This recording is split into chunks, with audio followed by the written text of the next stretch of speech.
Good afternoon and welcome to this DPA Microphones live stream. My name is Matt Wandless. I'm from the UK arm of DPA Sound Network, and today we are talking to some of my favourite people in the West End, some heads of sound from 3 different shows. And throughout these live streams we've been doing, we've sort of stayed away from talking about the current global situation that's facing us. But in the last few weeks, certainly, well, I mean, it's been since the start of lockdown, but in the last few weeks, there's been a tighter focus on the world of theatre and live events in general. And so for the first 15, 20 minutes of this, we are going to talk about it because it's happening right now and it's important. So I'm joined today by Seeta Mistry, Laurie, Kirkby, and Leigh Davies, all from they're all heads of sound from various different shows. Laurie's on Phantom of the Opera, Seeta's on Mary Poppins, and Leigh is on Matilda. And we're going to be talking about theatre sound. Hello, everyone. Hi. Hi. Hey. Yes. So, all veterans of the West End, which has been shut for an awfully long time. Is it 100 days now? Is that what I saw the other day? I think it's over 100 days, isn't it? Yeah, we've just passed that, haven't we? Yeah. And I don't know. I mean, where are you all at on a kind of personal and professional level? Let's start with you, Laurie. I guess we're all in the same spot, really. There isn't a professional level. It's not happening. I don't know about everyone else. I go from different mood swings, really. I feel like I'm on some kind of medication that's not working. At some point I'm like, it's going to be okay. Everything's positive, and other days I'm freaking out, thinking, what is going on? So I don't know, really. Today is an average kind of day. I've just been to Curry's and had to go through the whole snake queue to get into Curry's. There was no one at Curry's. The guy still said, you need to go through the snake queue. So me and my missus walked to 2.5 minutes through this empty snake queue to get through the door. There was no one in Curry's either. There was no one in the queue. So that kind of stuff. So we've all come home a little bit grumpy, thinking, what's going on? So I don't know. It's all I think we're all in the same boat. Very confused. Don't know what's happening. Need a bit of closure. Need something that's good. Need some news. But it's, I don't know. Yeah, there you go. That didn't answer your question. In the balance. Yeah. But Leigh and Seeta, I've seen you both be pretty active on social media recently and pushing various topics and various like graphics and pieces of information that are very pertinent to the current situation. Can you talk a little bit about that? Yeah, I think I mean probably we're all like Laurie said, we're all in the same boat. It all feels very raw at the moment. It feels a little bit like we've been forgotten about.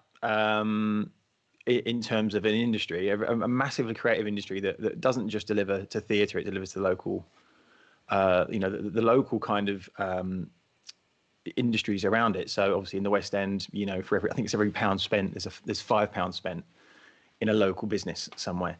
And I think for me personally, it's a passion. I got into this career because I'm passionate about it, and it feels like that kind of part of me has been taken away at the moment. And Zoom quizzes and homeschooling are great, but they're not. I don't think they cut the mustard when it comes to obviously. I think anyone who works in theatre, whether it be sound or lighting or wardrobe or any of the creative stuff, we all want to get back to doing what we're doing. And at the moment, there doesn't seem to be any sort of real plan as to how and when we do that. Yeah, no, it's a very bleak landscape at the moment, and I mean, I've been a fan of theatre for as long as I can remember. I grew up wanting to be an actor and sort of left that behind now, but I still like working as part of a professional theatre company, just sort of in behind the scenes, and then now working for Sound Network and DPA. It's become a different part of my life and livelihood, and I mean, so for me, it's like there's this scale of things that it's hitting, because I love going to the theatre on one level, but then also like I've spent the last year getting to know people like you guys and some of the sound designers, and just walking around the West End a lot and meeting a lot of people who work backstage. And that has just given me a new perspective on how many people it affects and just how many people it employs. And yeah, it's really frightening, because it feels like we might be at well, we're going to reach a tipping point at some point. We've had Theatre Royals looking at cutting massive swathes of their staff, and then, like you say, it's going to impact the surrounding area, and it's going to change the entirety of the West End as well. Yeah, and it's, sorry, Matt, it's not just us as well. Obviously, it's corporate events, it's live, it's the kind of live industry as a whole. Knocking on to, I think Sam Mendes wrote a brilliant article recently when he's explaining that a lot of the people you're seeing on Netflix, for instance, came from a regional theatre, came from doing stuff, an amateur level, and you're knocking all that out, unnecessarily at the moment. Well, it feels unnecessarily at the moment because we don't have anything concrete to work with. Yeah. I think what Leigh says, I keep posting things on social media because there's a wider audience out there. Like, we all have theatrical friends and friends who work in entertainment on our social medias, and we're all seeing the same thing going round and round in circles, which is incredible. But the message needs to be spread further.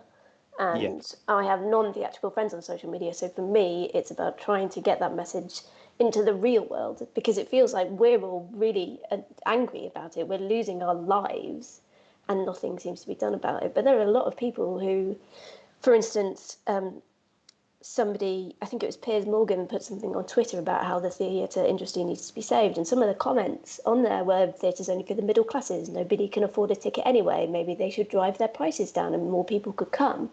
And when you think that it's just West End theatre, then potentially some of those things can be taken into consideration. But if you saw, the BBC News reported that Panto is starting to be cancelled, we're not just talking about musicals, we're not talking about big celebrity plays. I know Ian McKellen's going to do a single-hander, but we're not just talking about that. We're talking about regional theatre, we're talking about touring theatre, we're talking about live events, as Leigh says, we're talking about music, we're talking about the arts.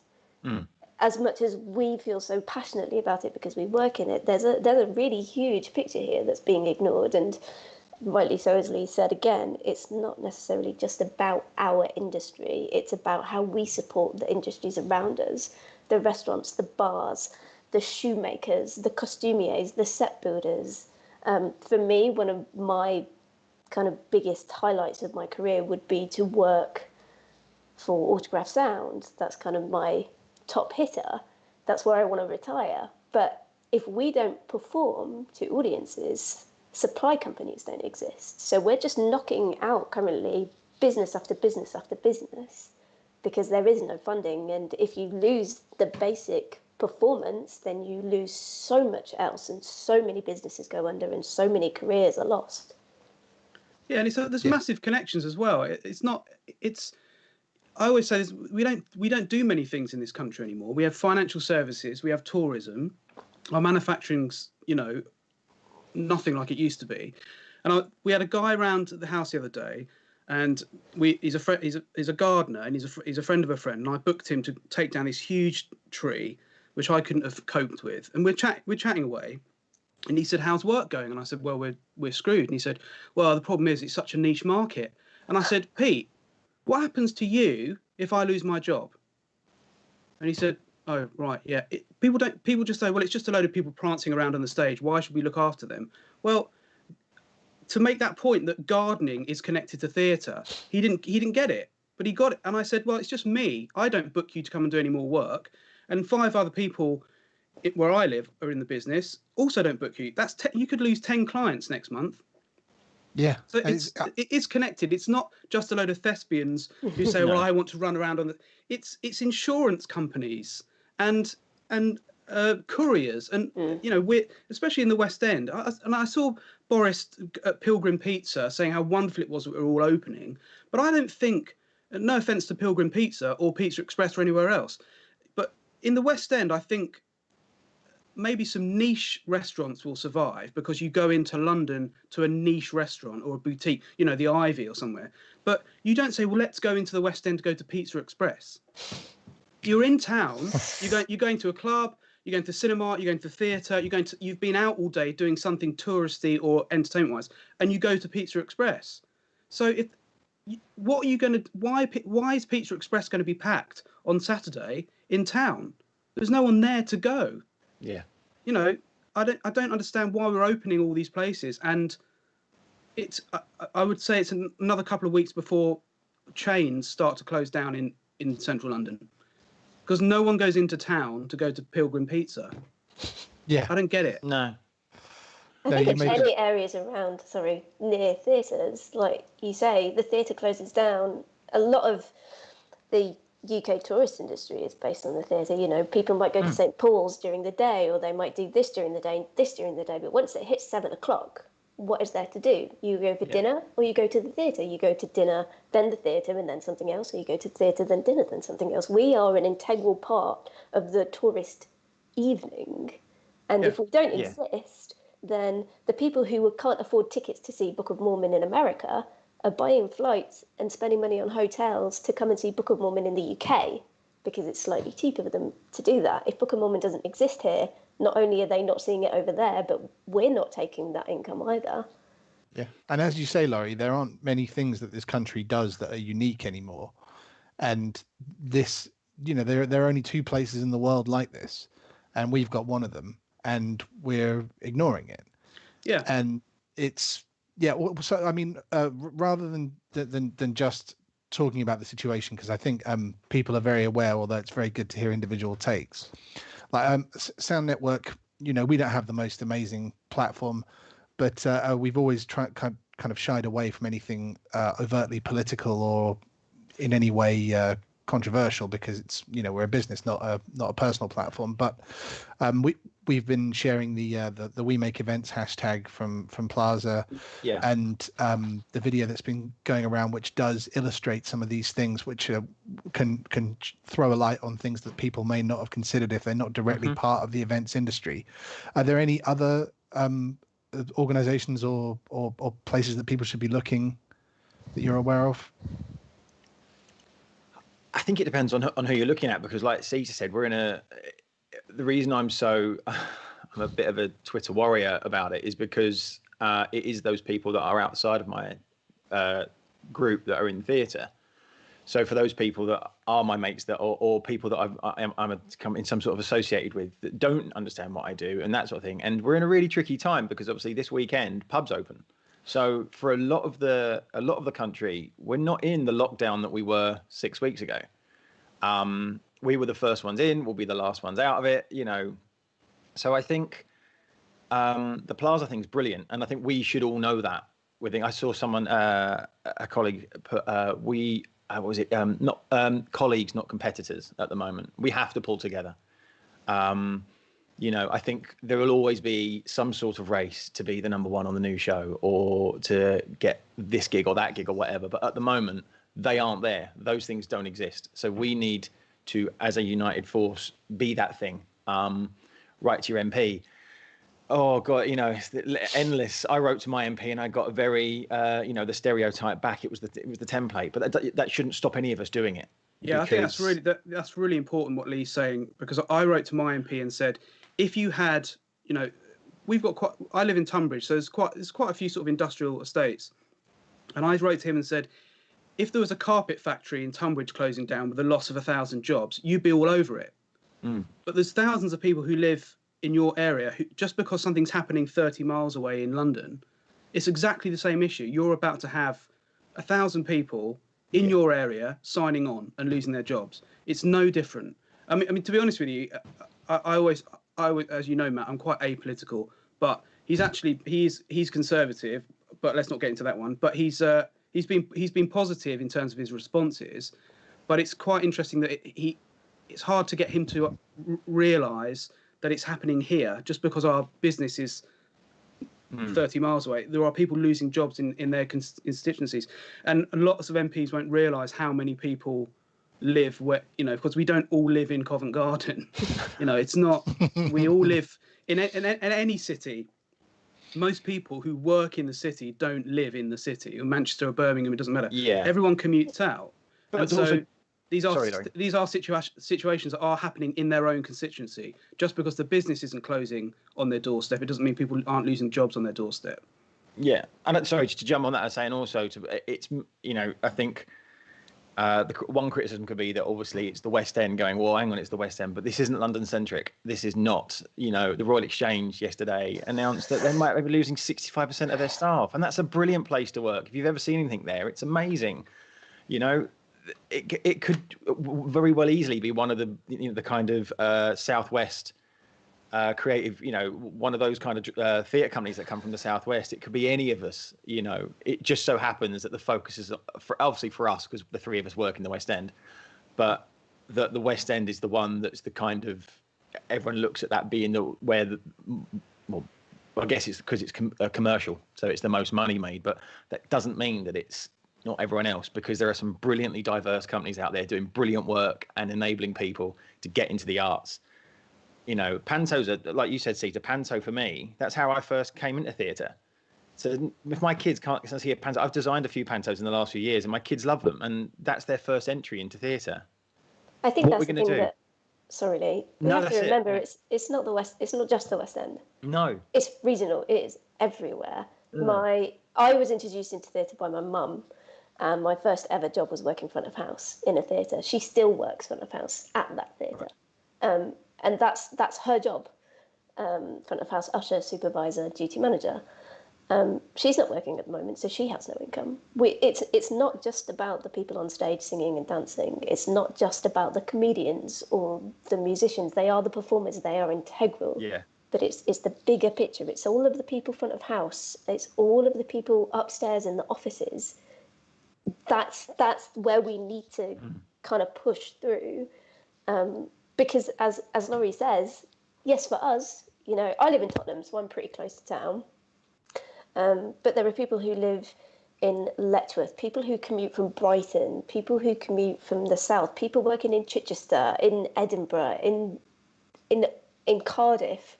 All of these people across the country are losing their jobs and are losing their livelihoods, and they lose their jobs, and then they lose their houses, and they can't input into the country's economic system anymore because there's nothing happening. I saw an excerpt of Question Time, like PM Question Time this afternoon at the Houses of Parliament, and somebody was talking about Chicken Shed and the fact that they're going to have to potentially stop producing theatre. And the Prime Minister said, without getting too political, we've got to really just dig into that furlough scheme, really, really keep our employees on board with the furlough scheme. But the furlough scheme for most theatrical producers and venues finishes on July 31st because they have no income. They have no way of drumming up the money for the extra 5, 10, 20%. They can't do that. And that's why these redundancies are being made. And that's the point that needs to be made throughout the country. Yeah. And it's not as if regional theatre and touring theatre was just like flush with cash at the best of times. This is not, for the most part, this is not a massively profitable industry. There's a small section of it that does make a massive amount of money, but it's for the rest of it, it's a passion project. And I think unless there are any other specific areas that you would like to draw focus to in terms of trying to fix this, I think we should. Doesn't look like it. Everyone just kind of staring at me. We should, use a very famous theatre maxim. Oh my God, I'm about to say the show must go on, and I feel like a terrible, terrible arse. So I'm not going to say it. I've referenced it. It felt like the right thing to do, but then I felt myself moving towards it, and it was just awful. It was, that was a bad decision. Sorry, everyone. To interrupt, there is a charity, and I'm damning myself for not remembering, but you can buy a T-shirt that says the show must go on, and it has a letter from a lot of different show logos. So I think the M for must is from Mary Poppins, or lots of different fonts from different shows, and the money that is spent goes towards charities that then help back up members of staff in theatre and theatre in general. I'll get back to you on who does that. Okay, cool. Thank you. but yeah, let's talk about the actual work that you guys should be doing and hopefully will be doing in the not too distant. You're all heads of sound, and I presume you've all worked at the various different levels, unless you've got an uncle who just put you straight in as head of sound or something. So you'll have mixed hundreds, if not thousands, of shows, and obviously you work with a lot of DPAs, I would guess. Yeah. And in fact, Laurie, you probably work with more DPAs than anyone in the country. Yeah. When did you start doing the Limo terminations? Actually, I'm just interested now. 2000, I think I started. Yeah. Yeah, maybe just after 2001, I think I started doing them. Yeah. Yeah. I mean, if you had to make a rough guess, how many? I don't know. Maybe. Probably 100,000, I would think. 100,000 reterminations. I would say, yeah. Yeah. Okay. Something like that. That's a lot of work. And just, I mean, without naming any names, what is the difference, if you have experienced this? What is the difference between working on a show with DPAs and a show without DPAs? I mean, you still talking to me? Go on. Let's go with you first. Yeah. Well, if we're not mentioning any other products, the thing about DPAs for me, and you guys may disagree, but the most amazing thing about when we started using them was that their noise floor for me was it's just non-existent. It's so quiet in terms of that, when you flick through the radios at beginners, you used to be able to listen and know a mic was working from its noise floor. When we first started having DPAs en masse on shows, you would be running around. If someone was sat in their dressing room, silent, you'd think that the mic had gone and it was broken. You'd be running to the dressing room because it's gone. And that, so that was a negative. But the positive was that with certain the main mics we all used to use before the DPAs were noisy as hell.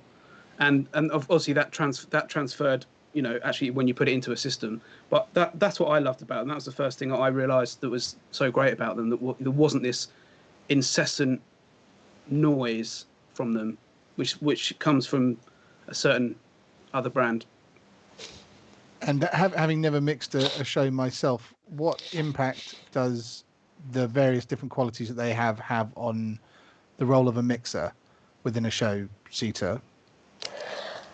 I think you get used to a certain type of microphone as you're mixing a show. So you get used to a sensitivity of what you're getting into the desk. You get used to, like with a console, how far you can just flick a fader, getting used to that kind of autonomy within your fingers. And when you get used to using with a certain microphone, I've used DPAs on, I'd say, good 90-95% of the shows I've ever done.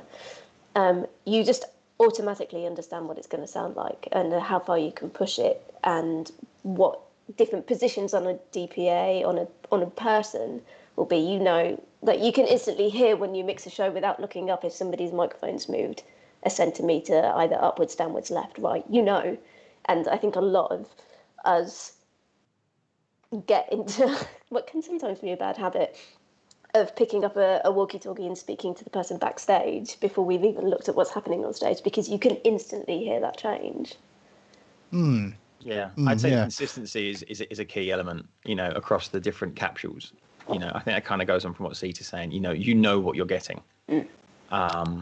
Straight out the bag. It's very easy to mid-show throw another, 4061, whatever capsule you're using at the time, and you know that it's as was 3 minutes ago if you've had a termination break or that sort of thing. Well, and I mean, we've got 3 different shows here. So, and I know Phantom, you tend to position the mic pretty low down the forehead, right? What about Leigh? Matilda is very much like you want to see as little of the mic as possible. Yeah, right? Yeah. So we've got them pretty well hidden. So hairline, or creatively trying to put them into hats or that sort of thing. And my team backstage will hate me, but we always do pop cap swaps on hats because of the grill colour. We do too. Oh, good. It's one of those things that you kind of want to embrace. So on a black fedora or a black trilby, and you're on a pink microphone, and it has the gold cap. It's that thing, So we're of a certain visual aspect that we want it to be completely hidden. Yeah, and what about Mary Poppins, Seeta? We're the same in terms of cap swaps. If we've got hats, we try as best as possible to do any sort of cap swaps. In order, again, aesthetically, if somebody walks on stage, like Leigh said, they're wearing a black hat, you don't want to see a pink cable and a pink dot. Sure. We get a lot of questions in musical theatre land about why every single actor's got the same massive spot in the middle of their forehead. And when you're working with different designers, with different systems, some want aesthetically to see as little as possible, some focus more on the full design. So Mary Poppins, we're not quite middle of the brow, but we're a good inch out of their hairline, depending on the person as well. I mean, sometimes you can't physically put somebody's microphone in their hairline because they whisper. Sometimes you can't match the same kind of level of cable down forehead with somebody else because they shout. So it's for us, it's based on what's coming in and then how that sits within the system as to where they go, but generally middle of the forehead. Sure. And so, I mean, all three shows are on DPAs, but if we move away from the mic section, like what are the desks you're all mixing on? SD7T. SD7T. Yeah, we're all Digico. Okay. And PA wise? Well, we're the first version of obviously Matilda, and we're on the Maya Melody, but then subsequent versions have gone out on different kind of spec. I think the last tour we had D&B, but yeah, we're on the Maya Melody, so it's a full Maya system in the Cambridge. Yeah. We're DB. Oh, sorry. Yeah. So you're on D&B as well. We're DB, and we're using Soundscape as well to. How has that affected anything? I mean, when did they bring that in for you? So we've had Soundscape on this version of Mary Poppins from the beginning. Of course, because you opened in when? We only opened in September, September, right. October time. We haven't been going that long. And Paul Gatehouse, the sound designer, worked really closely with D&B to get this incredible image within the auditorium where everything, it's like being at the cinema. That's what it kind of wanted to feel like, that it's not so much static as all-encompassing, and it does that really well, and it works really well with the DPA and D&B systems work really well together to make that happen. We also use a Timax system, which again places people on stage incredibly accurately, so it all feels very natural, doesn't feel stoic or static at any point. That's interesting. I thought that the Timax and Soundscape systems were kind of that if you had one, you didn't need the other. So how do they work in tandem? So, I mean, I am not the designer, so I'm gonna and say that I can't really go into specifics. But in terms of they work together, meaning that all any data coming from the Timax trackers, which every member of company has, including a puppet dog, the data comes from that system, and then it goes into the D&B system, and from there, the speaker system then changes its algorithms automatically in order to place people within certain measurements within certain speakers. If that makes sense. So you're basically sure. instead of having to program from the desk to give a delay time to somebody standing upstage right, the Timax tracker gives its coordinates of upstage right, and that gets fed into the D&B system, and then the speakers within that system change in order to then kind of direct you to pinpoint that focal spot on stage. I see.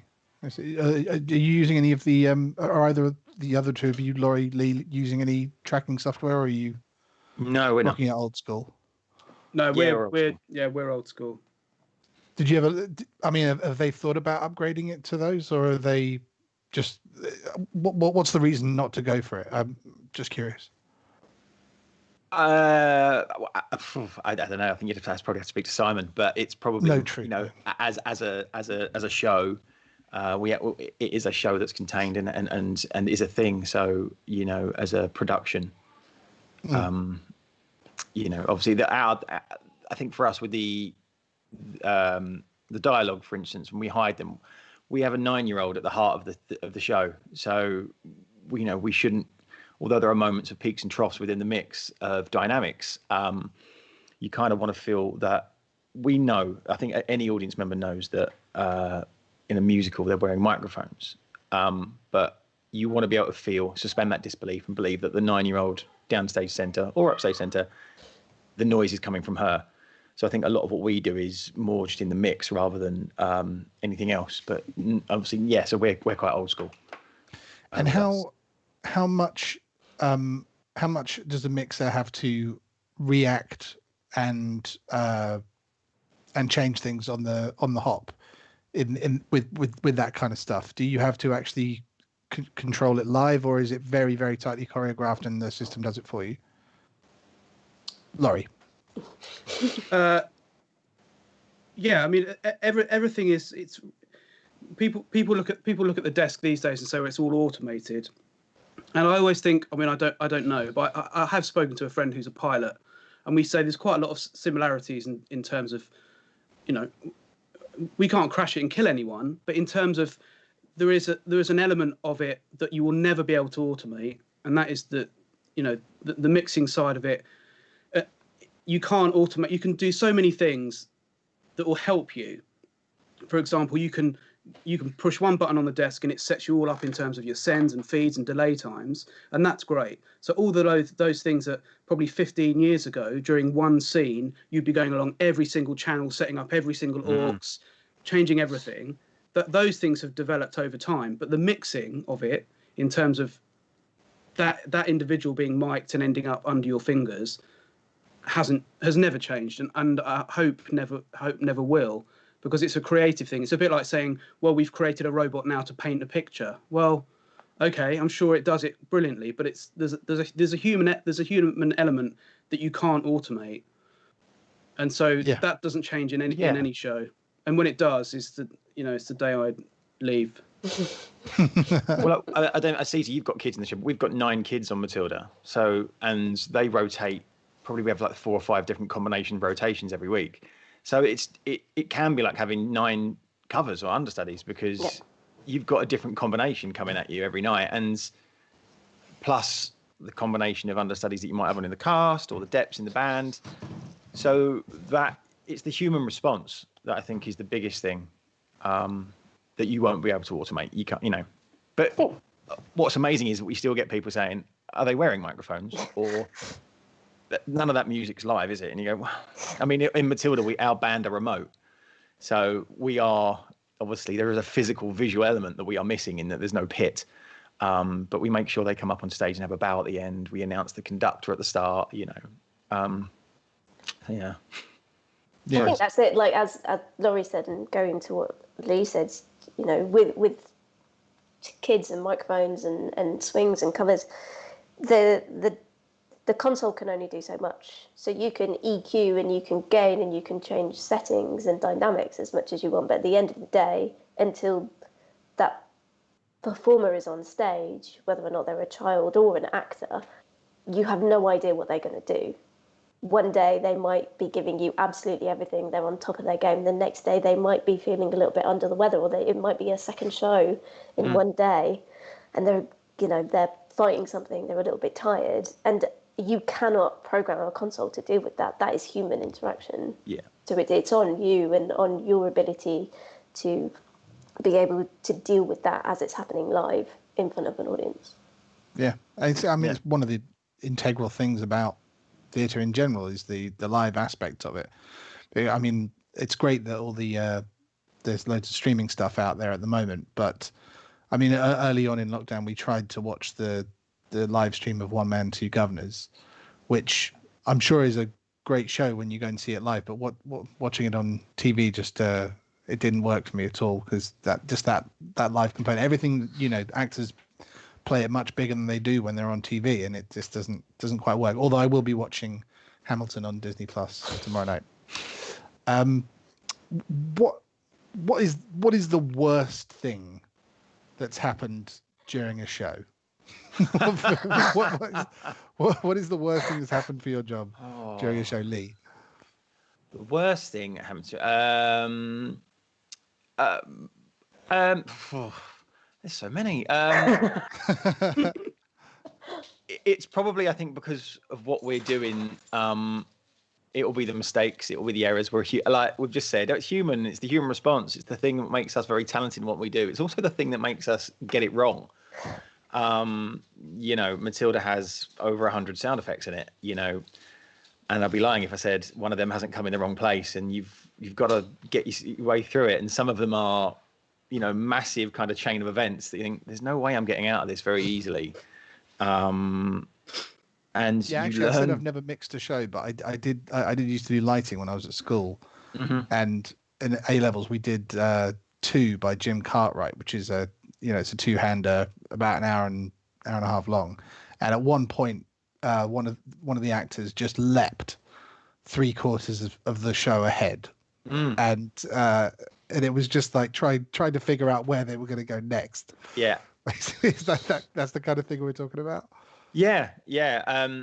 Because I've started designing some smaller shows. I had one of the first things I did was a Christmas show that we had a voiced element, so it was a gorilla that was voiced. And the director was very keen for it to be really split up. So in that sense, what you do is you'd record it and you'd either leave gaps for the actors to react to, or this director wanted it to be very tight so that the operator could react to it. So, or if the performer alongside the puppeteer, wanted to spend a bit more time waxing lyrical over something, he could, except that always went wrong because said actor would jump ahead, a page, 2 pages, and like, oh, I've got so much dialogue I've got to fire now, and this isn't going to be pretty for anyone.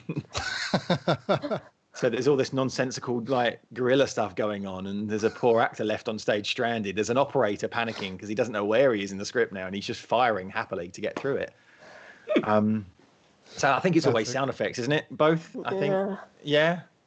We've all done those, Sound What effects. about you ever had the chandelier come crashing down, or?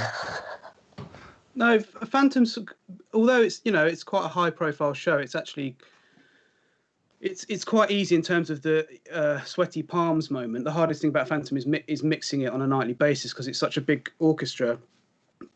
So I've not really had any major disasters on Phantom because you just have to make sure you mix it well. There's very few sound effects, and there's no. I mean, I don't mind how big the show is, but if someone says to me there's a phone ring in it, I panic. I hate phone rings because I think, which night am I not going to stop it when they pick the phone up? Yeah. I hate that's the tiniest sound effect, but I can't bear it because you can't. Quite often when you're teaching people, and it's not me being big-headed, but people say, "Why do you stay so calm?" And I always go, "I don't care if the desk sets on fire. That's not my problem. Lots of things happen that you can't fix." But when I personally screw up, that's when I can't, and you can't get out of really painful, stupid things that you should have done, you shouldn't have done, But if something terribly goes, if you get a power cut, I mean, Yeah, so what are you going to do? Yeah. If QLab crashes and you go to backup and you didn't switch it on, that's when you think, damn it, But that's awful. But yeah, I mean, we had Lord of the Rings was the biggest show, and that there was so many opportunities there to screw up if you didn't keep going. And we didn't only fire the tracks, we fired lots of lighting cues, huge lighting cues, and so that was always sweaty finger moment, because you thought if I go at the wrong point, I'm not only screwing my own department up, but I'm giving a signal to automation at the same time, and It was. I remember Andy Graham, who's a lovely dear friend of mine, who was learning the show, and I don't know who saw it. I don't think anyone saw that show. There's a big spider called Shelob in Lord of the Rings, and it was a phenomenal scene. And the spider was about 30 feet tall, and each leg had 2 crew members. One crew member had a big stick, and they had knuckles on the legs, so they could this huge spider would come in. But it was lit so well that you could only see these legs moving, and it was a brilliant scene. The next scene after that was fully lit scene, fully lit. And Andy Graham was learning the show, and he'd been doing brilliantly, and he was almost at the end of his learning period. And of course, at that point, I was probably on my iPad on eBay, sat next to him, and I've got my head down, and I'm like this, and he whispers, I think I went too early.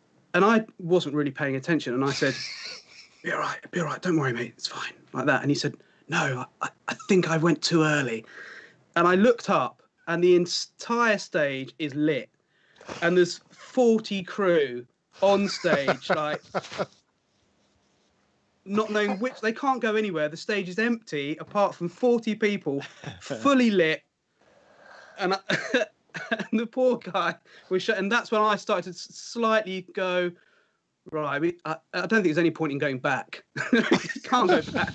Let's get to the end of the scene and just whistle our way through it and pretend nothing's happened.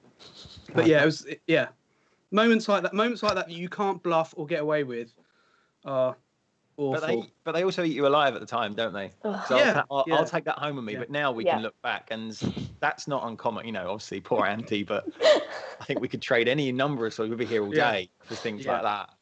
I had very early on, I did the Blood Brothers tour, and the first time I experienced firing a sound effect in the wrong place.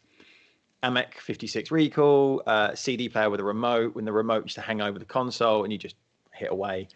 And someone had gone to the desk at the interval and been pressing buttons, and I had, of course, came back for the second half and didn't realise.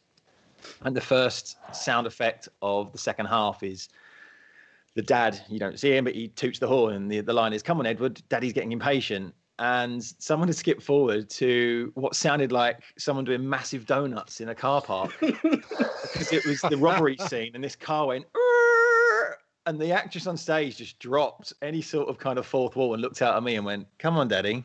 Edward, Daddy's getting impatient." I'm like, yeah, that's totally, that one's on me. On me. You know, I just want to, before we, I'll ask you as well, Seeta, but I forgot at the start of this to say to the audience that these guys will take your questions. If you pop them in the chat, Sam will relay them through. And we've only got like 15 minutes left, but it would be great if you have anything you want to ask, please do. But yeah, Seeta, any horror stories? I mean, they're relatable enough, I think.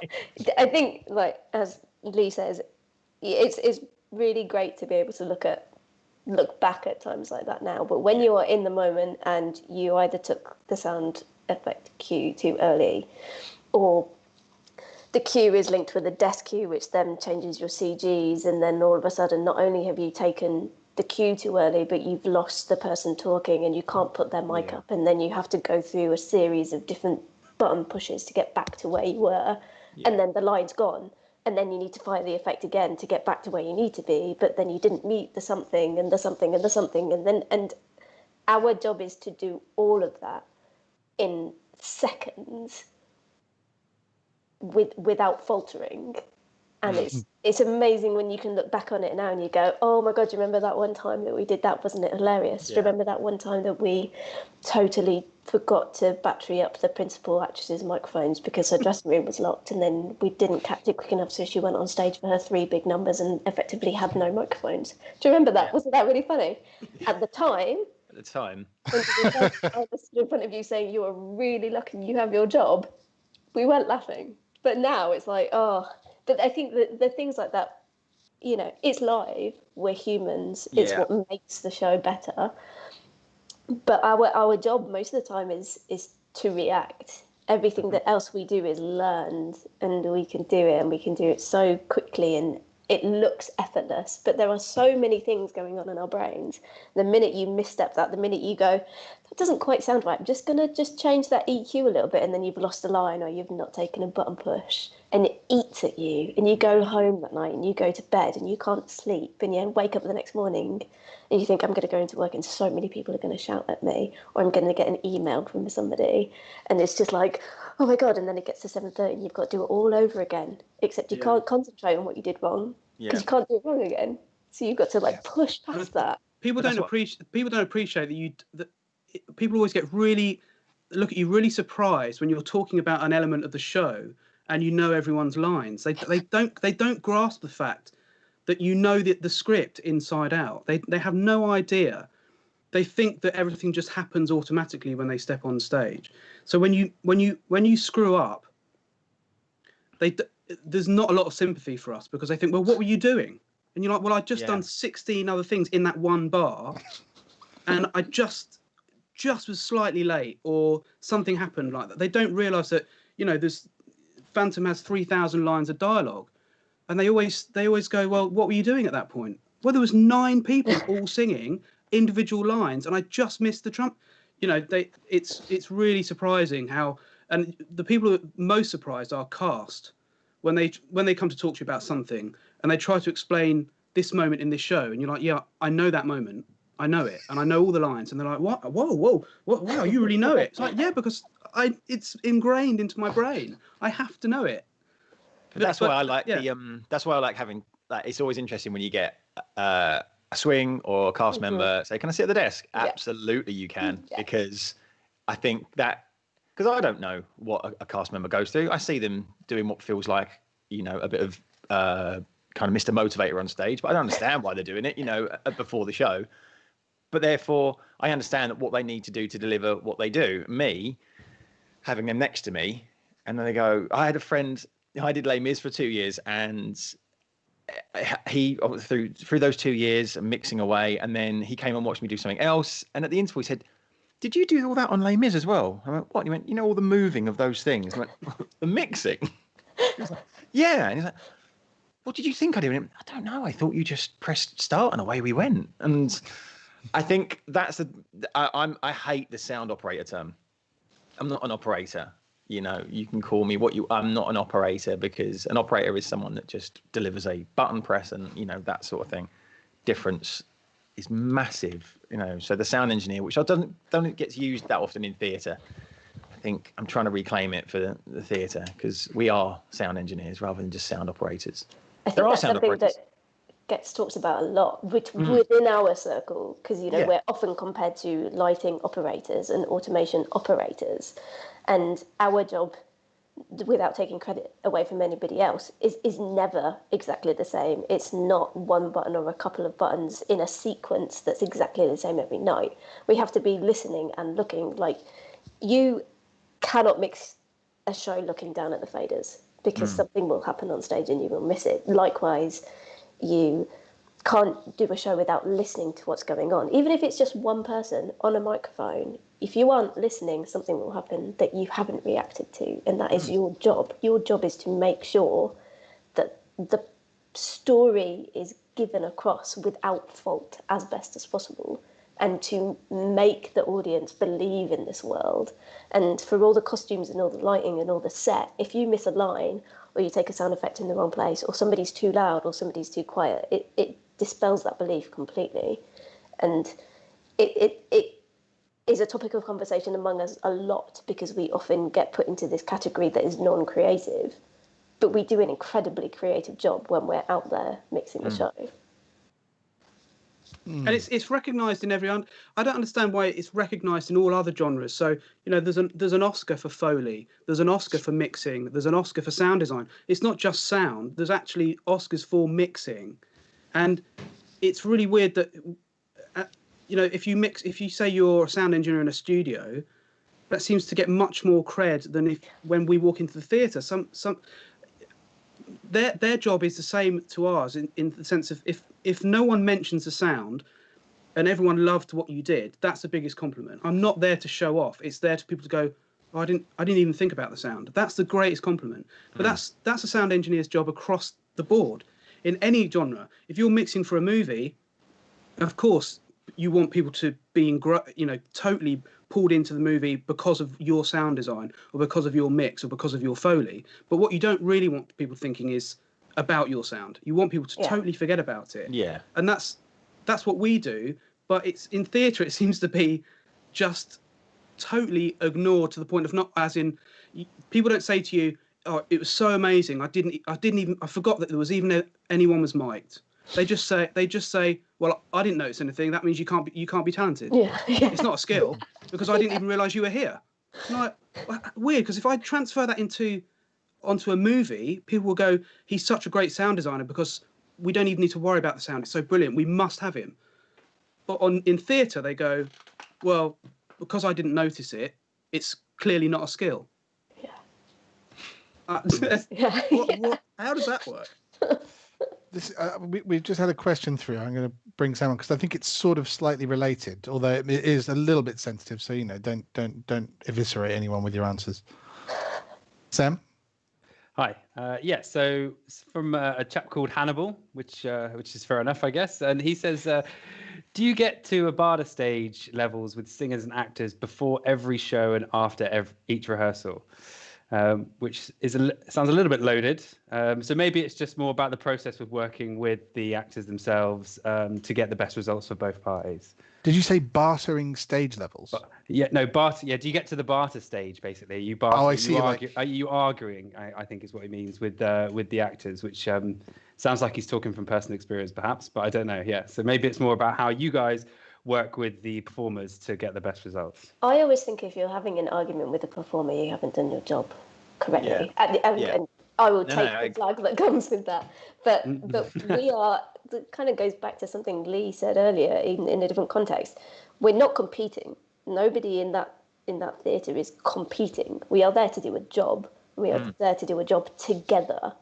So we should be able to work with each other. And yes, there are some people who can have different ideas about what we all do, and you might not be in sync with their ideas. You might have differences about what you think is right or what they think is right. They might need something from you that you can't give them.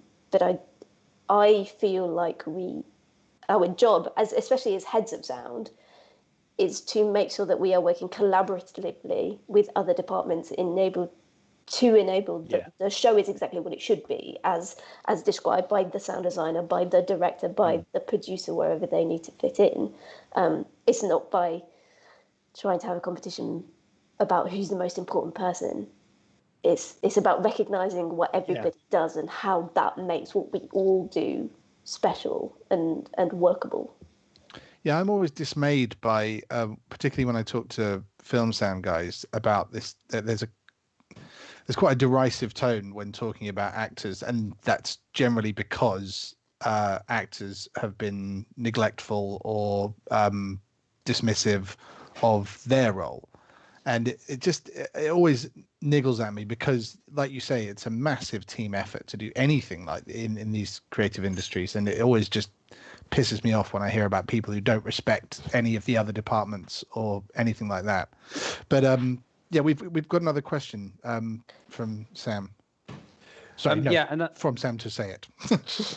It's from Dominic. And how did you all get into your West End roles? Which is probably quite a big topic for you all, but I guess a little bit about if people are starting out, the paths that you've taken and anything like that might be interesting.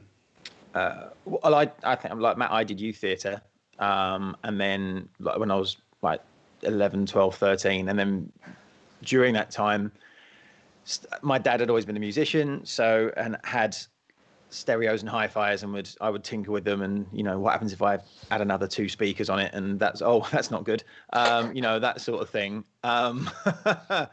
He won't find out. And then I started DJing, and then I think from there found myself in the youth theatre doing less and less of the wanting to act and kind of doing more and more of the technical stuff. Going, well, we could do this. I went to Central, and then for me, I just then went on a path of I left Central School of Speech and Drama and worked at the Dome for 6 months, and then when it was the Dome, as an engineer there, and then navigated my way through shows. I think just went off on tour and found myself. I think most of us have done that, haven't we? You know, I don't think mine's very unusual in how I came in. A passion for music, a passion for theatre. And then did the other two of you, did you both do courses as well, or was it a vocational thing? I did. I was a little bit like Leigh. When I was at school, I was a dancer, did drama, and then my drama teacher at school was a lighting designer, so she taught me about the technical aspect of things. Went in, did a little bit of stage management for a school show. Got told that I should go to National Youth Theatre and get some more experience there. Went to Royal Welsh College of Music and Drama, did the degree. Then was incredibly lucky, and a few months later managed to get on a tour, and I toured straight for 6 or 7 years. Then came into the West End, kind of popped back out on tour again, and then I've been solidly in the West End for about 6 years now. Touring was the thing that before Laurie, touring was the thing for me as well. That got me my first job in town. 2 or 3 years of doing tours and learning my trade that way. Sorry, What Laurie. about you, Laurie? I didn't do any of that. I wanted to do sound when I was quite, from being quite young. I got a job when I left school with a hire company, which is where I met my best mate Digby Shaw, who's well known in the industry, and we both worked with that company for quite a while. And he left and worked on various things, and then he did a show in Blackpool, and he phoned me and said, "I'm learning the show. Can you come and cover for me?" And I went, "I don't do theatre. I'm not walking. I don't go into a theatre," because I had no idea what it was. I had no idea that. I just thought like creaky ropes and amateur dramatics, and I thought, "Oh, dude, really?" And he said, "Look, come. It's a month's work. We'll have fun. We'll hang out." And I went, and within a week, I was like, "I'm a sound engineer, and I'll work anywhere." But I fell in love with it. I fell in love with the atmosphere, the creativity. It's one of the only places you can be, I think, apart from maybe working in film. And if there's any boom operators, they'll hate me for saying this, but if you want to be really creative, there is an element of rock and roll and touring that is very creative, I know, but there's so much the restrictions there where you don't have time to do stuff. You know, you have such a time element, whereas in theatre, having an hour to check a kick drum is phenomenal. There's a real creative process to it, and that only happens in theatre or in a studio. And I love that creative side of it, and I've never left. Yeah. You're using a boom mic right now, aren't you? Yes, I am. right here. Excellent. I think we've been going. Yeah, it's 4:00, so we should start to wrap up. But I want to go back to Sam for a minute because there's a bunch of stuff that's been posted in the stream about what we were talking about at the start. So, Sam. Yeah, it was just a couple of people commented in just reaction to some of the things said in terms of places you can find out information or get involved and obviously keep up to speed. So obviously there's Week Make events, which we mentioned. Rob Bettel, posted Freelancers Make Theatre Work, which is a great place to and there's also Light It in Red, which is actually, I believe, is carrying on from a global thing that happened in Europe, which is again just raising awareness about the events industry in general. So certainly if you want more information, go to those places. And then Samuel John Brazier said the place you can get those t-shirts is theatresupportfund.co.uk, and you can get those The Show Must Go On t-shirts. So all of that stuff is in the comments, but I just wanted to highlight it.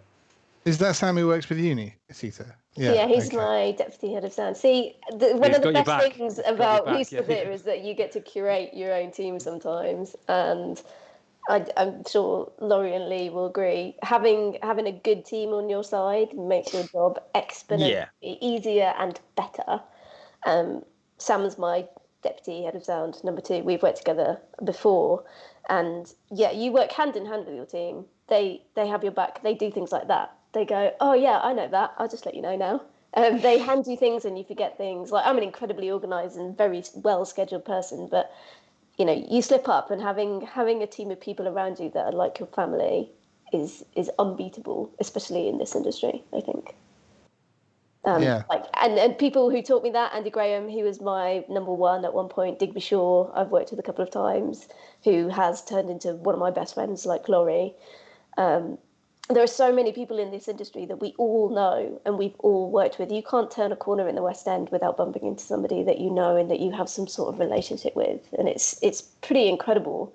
I'm not sure that there are that many industries in the world where that can happen. It's so small, but it's full of so many incredible people who are willing to help and willing to push and willing to support. And I think, getting back to it all, that's why a lot of this is really hard for quite a lot of us. We're used to seeing 60 people a day in one building and saying hello and how are you and catching up, and we're not going to do any of that, and we might not get to do that for a really long time. Yeah, and so please look at those links and share them far and wide. I mean, obviously, the audience we attract here is generally going to be people who are involved in some way. But if you're not doing it already, then please just get it out there as big and wide as you possibly can, because it's the people who you don't work with that matter in this at the moment, and just making sure that everyone is aware. But yeah, I think we'll wrap up there. Thank you very much, guys. That was great to chat with you all. Thank you. It's I don't know. I was very worried because like a couple of days after I started talking to you guys about doing this was when the shit really started to hit the fan, and people were losing jobs left, right, and center, and suddenly it felt like a really bad idea. But actually, I think it's a really good idea, because we do just need to keep it out there and keep it in people's faces, and hopefully get you guys back to work. But yeah, wishing that it is swift. Thank you all very much for being part of this. Thanks, Matt. Thanks, Sam. No problem. And thank you, Sam. And thank you everyone for watching. And hopefully we'll see you all very soon. Thanks.